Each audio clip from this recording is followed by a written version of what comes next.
9h, Europe 1 Week-end. Guillaume Cahour.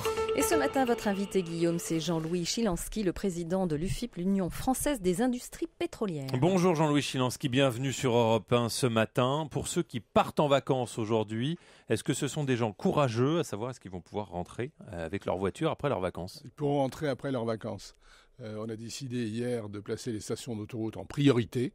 Et donc, on va faire tout ce qu'on peut pour approvisionner les stations d'autoroute normalement, de façon à ce que les automobilistes puissent partir tranquillement et revenir tranquillement. Vous comprenez qu'on ait du mal à vous croire, pas vous personnellement, mais tous ces discours de vous, les autorités. Je me souviens du discours il y a maintenant une semaine, qui était un discours très rassurant, qui était plutôt « tout va bien, Madame la Marquise ». On a vu le résultat cette semaine, avec des gens qui ont mis parfois 2 jours pour trouver une station pleine. Et je vais vous dire quelque chose, M. Cahour. Si en période normale, les gens avaient fait la même chose qu'aujourd'hui, eh ben on serait dans la même situation. Parce qu'on a vu des stations vendre 3 fois, 5 fois leur volume habituel. En fait, ça a commencé dès le 1er octobre. Et là, on est dans une situation où on n'a pas le temps de réapprovisionner les stations-service. Elles se vident plus vite qu'on a le temps d'envoyer les camions.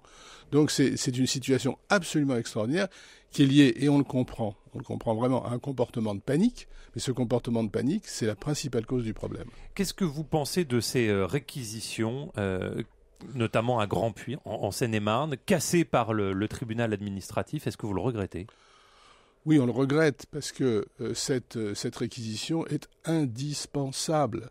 Elle est indispensable pour alimenter la région parisienne. C'est un droit de grève, Jean-Louis Chilansky. Oui, mais attendez, moi je ne vais pas rentrer dans le débat. Est-ce que c'est un droit de grève ? Est-ce que c'est un trouble de l'ordre public ? C'est aux tribunaux, c'est à juger de cette situation.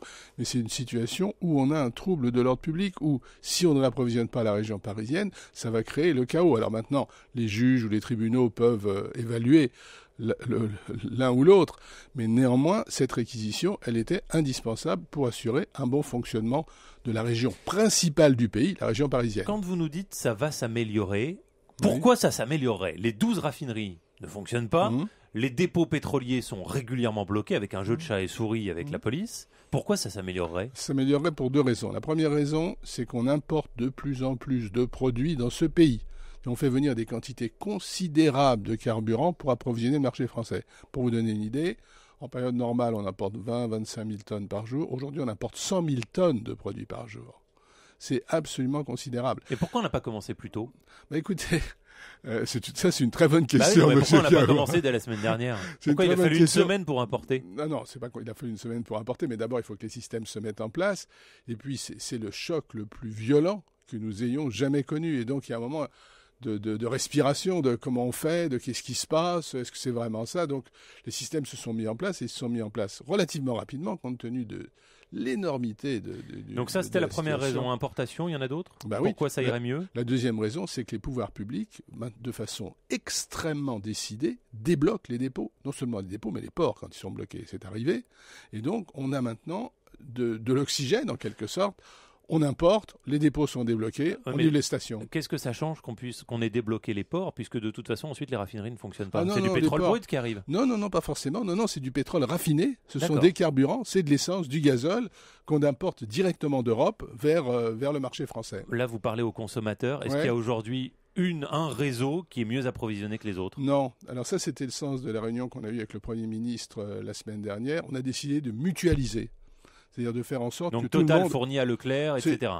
En tous les cas, d'avoir accès à une ressource de façon équitable, de façon à ce que les gens n'aillent pas d'un point à un autre. Dans la logique de tout va bien, Madame la Marquise, qu'on nous a seriné pendant une semaine, là j'entends Jean-Louis Borloo qui dit il n'y a pas de rationnement prévu pour l'instant. Moi, quand je l'entends, je me dis oula, ça veut dire qu'il y a du rationnement qui est prévu.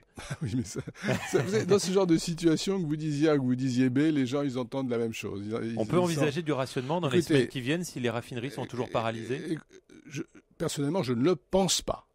Je ne le pense pas, parce que ça, c'est une mesure qui serait d'une part impopulaire et qui créera encore plus de panique. Lors des réunions qu'on a eues avec le Premier ministre mardi et vendredi, hier, il a répété, le rationnement n'est pas à l'ordre du jour. Ces grèves dans les raffineries, est-ce que ça endommage le matériel ? Je disais que c'est du matériel qui doit tourner à 800 degrés et que là, arrêter, ça risque de le casser. Oui, c'est délicat, mais on fait tout ce qu'on peut pour ne pas endommager le matériel. C'est-à-dire, on ne produit plus, mais les raffineries sont en circulation, comme on dit. Les prix, Jean-Louis Chilansky. Ouais. Nombreux témoignages sur la hausse des prix. Est-ce qu'il y a un abus des compagnies ? Écoutez, d'abord, il y a des faits. Du fait qu'on importe, les marchés se sont un peu tendus, il y a une augmentation des cotations, et donc sur le marché international, la grève française commence à avoir un impact. On voit les prix internationaux commencer à monter, ça c'est le premier élément. Le deuxième élément, c'est qu'on a des surcoûts très importants au niveau de la logistique. On a mis en place des moyens incroyables pour faire face à cette demande dont je vous parlais tout à l'heure. Et puis il y a le pompiste qui se dit, je vais faire un peu plus de marge. Et alors au-delà de ça, c'est le travail de la DGCCRF.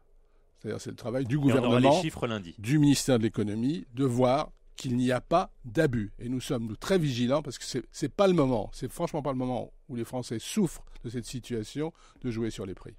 Merci Jean-Louis Chilansky de votre visite ce matin sur Europe 1, président de l'Union française des industries pétrolières, et Dominique Bussereau, secrétaire d'État des Transports, sera avec Dominique Souchier tout à l'heure à 9h sur Europe 1. À bientôt.